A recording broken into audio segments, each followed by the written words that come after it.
بسم اللہ الرحمن الرحیم ان الحمد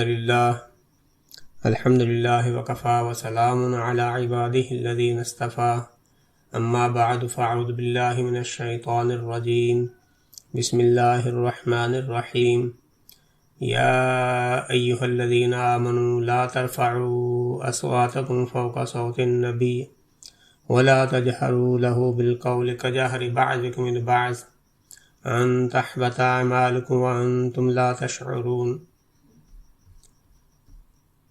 اے ایمان والو،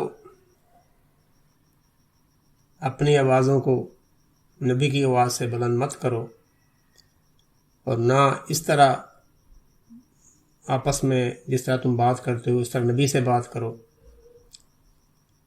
ایسا نہ ہو کہ تمہارے اعمال ہی ضائع ہو جائیں اور تمہیں اس کا شعور بھی نہ ہو۔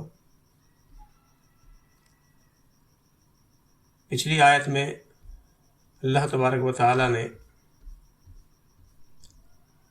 رسول اللہ صلی اللہ علیہ وسلم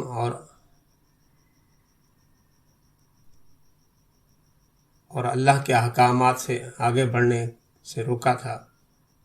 اللہ سے آگے مت بڑھو، اللہ کے رسول سے آگے مت بڑھو۔ ان آیات میں ایک دوسرا ادب سکھایا جا رہا ہے۔ پہلا جو تھا وہ قول یا فعل کے حوالے سے تھا۔ یہاں یہ ادب سکھایا جا رہا ہے کہ جب اللہ کے رسول کی مجلس بپا ہو، اللہ کے رسول مجلس میں موجود ہوں، تو اس وقت بیٹھنے کا اور اس وقت بولنے کا کیا انداز ہونا چاہیے۔ اللہ کے رسول کی موجودگی میں، آپ کی مجلس میں، آپ کی محفل میں کس انداز سے بات کرنی چاہیے۔ تو اس سے منع فرمایا کہ کوئی بندہ اللہ کے رسول سے اپنی آواز کو بلند مت کرے۔ ایسا نہ ہو کہ وہ آواز بلند کرے اس انداز سے، آپس میں ایک دوسرے کو بلائے، اس انداز سے جیسے ہم آپس میں ایک دوسرے کو بلاتے ہیں، اوئے تو تکار کر کے، اور وہ اپنے آپ میں اس طرح کی باتیں کر کے اللہ کے رسول کو اس طرح سے پکارے، تو ایسا نہ ہو کہ ان کے اعمال ہی ضائع ہو جائیں اور ان کو اس کا پتہ بھی نہ چلے۔ مفسرین نے اس آیت کے شان نزول میں بیان کیا ہے کہ حضرت عمر رضی اللہ تعالی عنہ اور حضرت ابوبکر صدیق دونوں کے درمیان جب بنی تمیم کا وفد آیا تو اس حوالے سے ایک آپس میں تکرار ہو گئی، کچھ ان کو امیر مقرر کرنے کے حوالے سے ان کا۔ حضرت ابوبکر رضی اللہ تعالی عنہ کسی اور کو امیر مقرر کرنا چاہ رہے تھے، بتا رہے تھے اس کو مقرر کر دیا جائے، وہ اچھا ہے، جبکہ حضرت عمر کی رائے مختلف تھی۔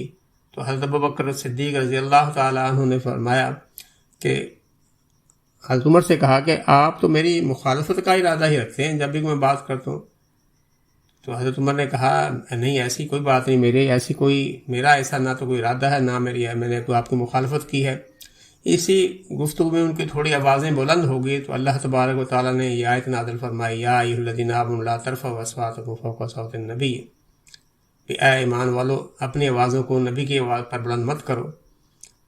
اور ابن زبیر رضی اللہ تعالیٰ عنہ فرماتے ہیں کہ اس کے بعد تو یہ کیفیت ہوگی کہ حضرت عمر رضی اللہ تعالیٰ عنہ کی آواز سنائی نہیں دیتی تھی۔ اللہ کے رسول جب تک ان سے دوبارہ نہ پوچھتے، پتہ ہی نہ چلتا وہ کیا پوچھ رہے ہیں اور کیا گفتگو کر رہے ہیں۔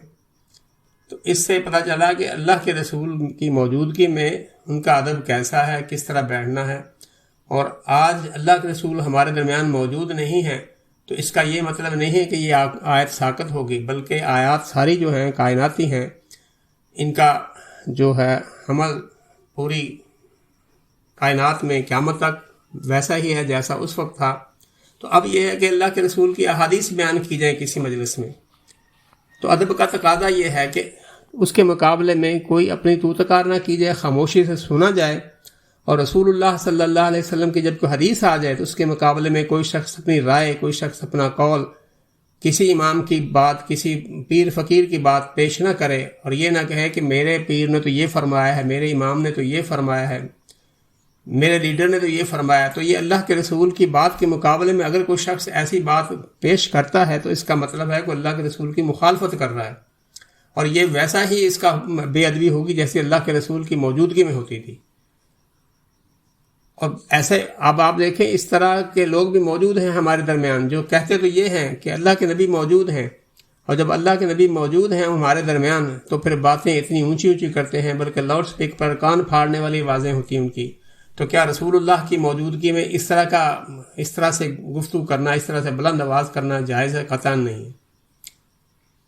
اللہ کے رسول موجود اگر ہوں اور ہماری مجلس میں تشریف فرما ہو اور ہم اتنی اونچی آواز سے باتیں کریں، چیخ کار کریں، تو کار کریں، تو یہ کون سا ادب ہے؟ یہ کون سی محبت ہے؟ حالانکہ اللہ کے رسول نے فرمایا، اللہ تبارک و تعالیٰ نے فرمایا وَلَا تَجْهَرُوا لَهُ بِالْقَوْلِ كَجَهْرِ بَعْضِكُمْ لِبَعْضٍ، تم جس طرح آپس میں ایک دوسرے کو بلاتے اس طرح آوازیں بلند کر کے نہ بلاؤ. اور اس کا جو بعض اعرابی جو آتے اکھڑ قسم کے بدو جو آتے تھے وہ اس طرح نام لے کر پکارتے جیسے وہ لوگ ان کو چونکہ اپنے طور پہ کوئی علم نہیں ہوتا تھا، ان کے پاس کوئی تعلیم نہیں ہوتی تھی، ان پڑھ ہوتے تھے ٹوٹل، وہ بالکل ہر لحاظ سے ان پڑھ ہوتے تھے، ان کو کوئی تمیز، کوئی اس طرح کا کوئی ادب نہیں ہوتا تھا.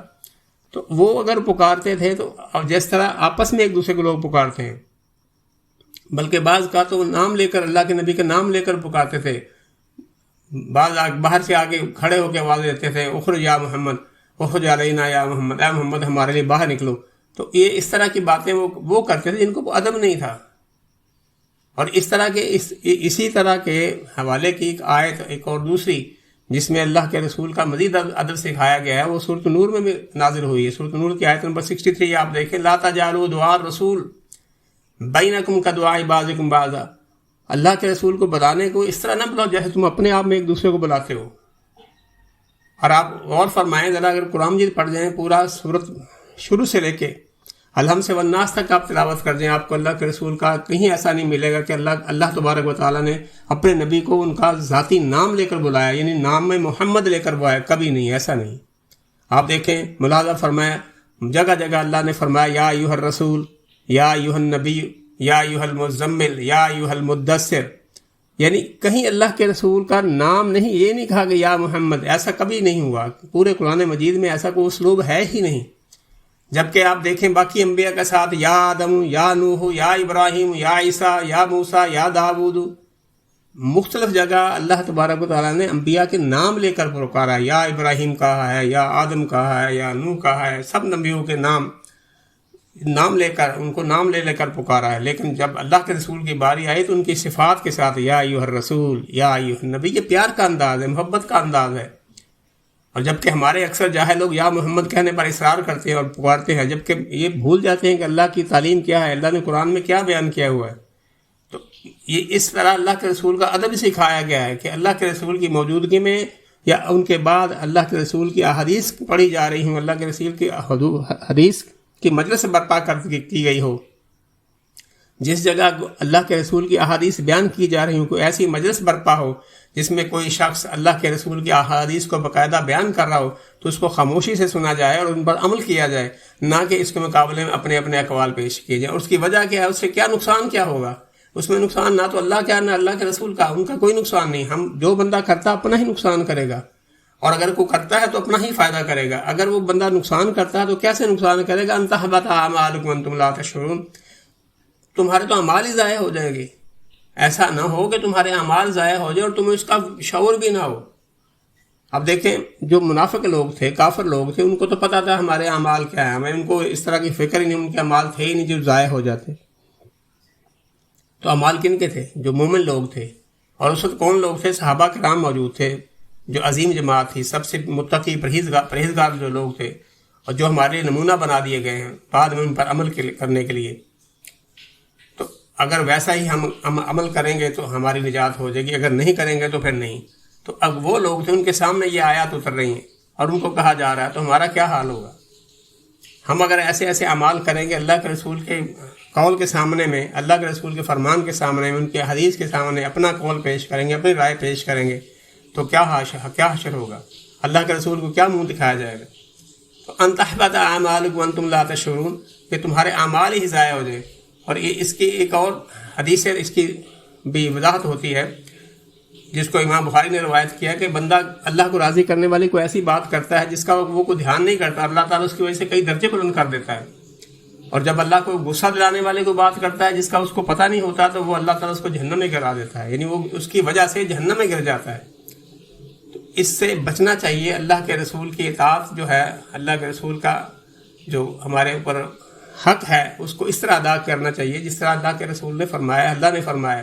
ان آیات کے بعد ایک صحابی جو بڑے مشہور، جن کو اللہ کے نبی نے بعد میں جنت کی بشارت دے دی، وہ ذرا بلند آواز سے، آپ کو پتہ ہے کہ کچھ لوگوں کی آوازیں فطری طور پر بلند ہوتی ہیں، وہ عام طور پر بات بھی کر رہے ہیں تو ایسا لگتا ہے جیسے لڑ رہے ہیں، تو ان کی آواز قدرے بلند تھی، بلکہ بہت زیادہ بلند تھی. تو وہ جب یہ آیات اتری تو وہ خوف زدہ ہو گئے. انہوں نے کہا لو جی، یہ تو میرے ہی بارے ہی میں نازل ہوئی ہے، میرا تو عمل ہی ضائع ہوگا، میں تو اب جہنم والوں میں سے ہو گیا ہوں، میں تو اہل نار میں سے ہو گیا ہوں. اور وہ غمزدہ فکر مند ہو کر اپنے گھر میں ہی اپنے آپ نے انہوں نے روک لیا. اور جب کچھ دن اللہ کے رسول کو نظر نہ آیا تو اللہ کے رسول نے پوچھا کہ کیا بات ہے، وہ ثابت بن قیس نہیں آ رہے، وہ کدھر ہیں؟ تو صحابہ نے عرض کیا یا رسول اللہ، وہ کہتے ہیں کہ میں تو اہل نار میں سے ہو گیا ہوں، میرا تو عمل ہی ضائع ہو گیا ہے، میری چونکہ آواز ہی بہت بلند تھی. تو اللہ کے رسول نے فرمایا لا بل ہوا من اہل الجنہ، نہیں، وہ تو اہل جنت میں سے ہیں. اور حضرت انس رضی اللہ تعالیٰ عنہ فرماتے ہیں کہ پھر ہم ان کو اپنے درمیان چلتا پھرتا دیکھتے تو سمجھتے یہ جنتی جا رہا ہے. اور پھر ہم نے دیکھا کہ جب مسلمہ کذاب کے خلاف یمامہ کی جنگ ہوئی تو اس دن وہ باقاعدہ ایسے آئے جیسے ان کو پتہ ہو کہ آج میں نے شہید ہو جانا ہے، لباس پہن کر، کفن پہن کر آیا، اور پھر لڑتے لڑتے اللہ کی راہ میں شہید ہو گئے. تو یہ ان کا صحابہ کرام کا یہ طرز عمل تھا کہ اس کے بعد انہوں نے اپنے آپ کو اتنا پابند کر لیا کہ ان کی آواز سنی نہیں جاتی تھی جب تک دوبارہ نہ پوچھا جائے. اللہ تعالیٰ ہمیں معاف فرمائے، اللہ تعالیٰ ہمیں ویسے ہی کام کرنے کی، ویسے ہی قرآن مجید کو سمجھنے کی توفیق عطا فرمائے جس طرح کہ اللہ کے رسول نے ہمیں فرمایا. وما علینا الا